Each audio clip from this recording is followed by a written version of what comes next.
Hai guys, selamat datang di channel YouTuber Indonesia. Channel ini bertujuan menginspirasi dan memotivasi semua orang agar menjadi YouTuber Indonesia. Ayo jadi YouTuber. Langkah pertama, buka aplikasi YouTube. Langkah kedua, bikin channel YouTube-mu. Dan langkah ketiga, upload video-videomu di YouTube. Upload video apa saja, yang penting mulai dari sekarang ya. Sebaiknya memang kita melangkahnya mengikuti secara paralel perkembangan dari yang kita pelajari tiap minggu ini aja, Mas Bayu. Itu lebih penting karena tujuan kita bukan sekedar jualan kopi bisnis digital ini, tapi tujuan utama saya mengizinkan Mas Bayu belajar dari nol ini supaya bisa copy paste cara saya, Mas. Oke. Jadi nikmati betul-betul sejak dari awal, ibaratnya dari stasiun awal menuju stasiun tujuan itu apa saja yang disiapkan, apa saja yang dilewati, kota-kota mana yang dilewati sampai kita ke tujuan. Jadi nanti Mas Bayu ketika punya bisnis sendiri juga seperti itu. Menyiapkannya dari stasiunnya Mas Bayu sampai menuju ke stasiun tujuan Mas Bayu sendiri. Sudah tahu semuanya. Karena ini penting, Mas. Proses itu penting sekali. Kita banyak belajar kesuksesan orang, tapi seringkali kita tidak bisa niru mereka karena kita tidak tahu prosesnya. Ya, urutannya nggak tahu ya. Karena yang penting itu diproses. Ya benar. Kronologisnya ya. Iya, kronologi prosesnya itu yang paling penting. Makanya saya mengizinkan Mas Bayu untuk ngikutin saya. Walaupun gini ya, kemampuan saya di ini kan termasuk. Itu enggak masalah. Teknis itu enggak masalah, Mas. Teknis itu sebetulnya enggak masalah. Tetapi itu kebanyakan orang awam. Ketika kita masih awam kan kita terjebaknya di situ. Nah, tak kasih gambaran yang lebih jelas. Supaya bisa membedakan, Mas Bayu. Ketika saya nangani sebuah perusahaan, ya. Kemudian ketika saya mentrain mereka, saya dapat pesan, oke, para karyawannya tolong digenjot, dimotivasi, diapakan supaya penjualan bisa meroket. Oke, kan gitu kan. Semangat nih karyawannya. Habis itu saya tanya, berikutnya apa? Udah Pak Adi train aja itu para karyawan itu supaya bisa ini. Saya nanya, lah manajer kalian kerjanya apa? Saya bilang. Maksud Pak Adi, saya harus tahu bagaimana manajer itu menangani karyawannya. Nah, saya train para manajernya. Sebelum train saya gali informasi. Lah yang bikin hasilnya tidak bagus itu karena manajernya bukan karyawannya, Mas Bayu. Mengapa? Mereka manajer, tetapi sehari-harinya mereka mengerjakan pekerjaan operasional. Yang mana operasional itu kan pekerjaan job desk dari para karyawan. Ya. Manajer dari kata manage. Harusnya mereka manage. Tapi tidak, mereka malah terjun sendiri. Sehingga apa? Mereka tidak bisa manage, sehingga mereka tidak memahami yang namanya manajemen. Waktu mereka habis di dalam kesibukan sehari-hari. Nah, kalau waktu mereka habis dalam pekerjaan sehari-hari, kapan mereka berpikirnya untuk memikirkan strategi ke depan perusahaan supaya bisa maju? Ya benar. Itu yang harus dipikirkan oleh para manajernya. Nah, hal semacam ini juga.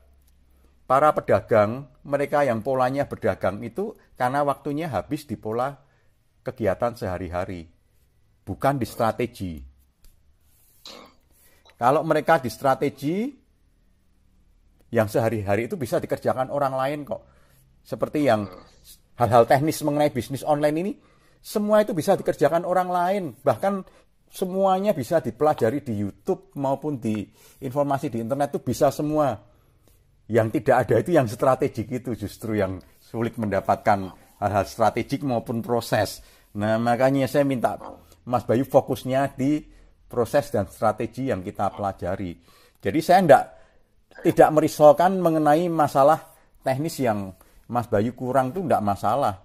Karena kan saya pernah cerita bahwa ada seorang ibu yang usianya sudah 50 lebih, belum pernah pegang yang namanya laptop, belum pernah, yang namanya Android belum pernah. Nah, ketika dia belajar, beli laptopnya aja harus saya antar. Dia minta diantar, takut salah beli. Kemudian setelah itu saya bilang, saya tidak mengajarkan mengenai teknis penggunaannya dan sebagainya. Silahkan belajar kepada keponakan, tanya kepada orang lain mengenai bagaimana menggunakan komputer, bagaimana menggunakan aplikasi Office-nya, Word-nya, Excel-nya, dan sebagainya. Ketika bertemu dengan saya, itu kan sebelum Corona. Ketika bertemu dengan saya, kita hanya belajar fokus kepada strategi, kepada riset, kepada SEO, untuk bisa meningkatkan omset dari usaha Anda. Setuju? Saya tanya gitu. Setuju. Ya udah. Hal-hal teknis dia belajar sendiri. Ketemu saya, dia udah tidak pernah nanya teknis. Bisa itu, Mas? Tidak ada masalah. Jadi ketika perusahaan jalan kan kita bisa hire orang, misalkan orang IT, kita bisa bayar orang, kita minimal kita tahu, tapi tidak harus kita menguasai semuanya. Tahu aja cukup deh. Ketika kita tahu, orang tidak berani. Nah, itu yang saya tekankan ke manajer. Manajer, bahasa lainnya apa? Leader. Dari kata apa? Lead. Lead itu apa? Di depan. Jadi manajer jangan di belakang meja. Harus di depan para karyawan. Bukan mengerjakan apa yang menjadi job desk karyawan, bukan. Tetapi kata lead itu artinya dia di depan, justru dia jadi bumper ketika departemennya punya masalah dengan direksi. Bukan anak buahnya yang dikorbankan, tapi dia harus menjadi bumper. Banyak manajer kan ketika departemennya punya masalah kan yang disalahkan anak buah. Kemudian anak buahnya dipecat misalkan. Itu bukan leader. Leader dia yang natai. Kemudian apa? Ketika ada masalah. Dan masalah itu belum pernah dihadapi. Jadi baru, sesuatu problem yang baru. Dia harus terjun dulu nanganin, memberi teladan kepada karyawannya bagaimana mengatasi hal semacam ini. Dan ketika dia memberi contoh teladan, karyawan lihat, sama-sama kita belum pernah menghadapi, dan leadernya memberi contoh bagaimana cara menghadapi. Oh, karyawannya itu akan loyal-loyal semua terhadap dia. Tapi kalau dia manajer, ada masalah, karyawannya sendiri suruh menyelesaikan, padahal mereka belum pernah menghadapi. Menyuruh menyelesaikan itu sebetulnya ada udang di balik batu karena dia tidak tahu cara menyelesaikan. Makanya seorang manajer kalau dia biasa terlibat di operasional, dia tidak bisa berpikir strategik karena tidak dilatih. Pisau tidak diasah, tidak landep. Isone ya cuma melakukan hal yang sama dengan karyawan stafnya. Nah, kalau dia kemampuannya sama dengan karyawannya, ya dia tidak pantas jadi manajer kalau seperti itu. Ya benar gitu. Sederhana sekali. Thank you guys for watching. Ayo dukung terus channel ini ya, agar channel ini tetap konsisten untuk menginspirasi dan memotivasi semua orang untuk menjadi YouTuber-YouTuber Indonesia. Caranya Semuanya gratis kok guys. Like, comment, subscribe, dan share video ini ke semua teman di grup-grup WhatsApp, Instagram, Telegram, Facebook, dan lain-lain.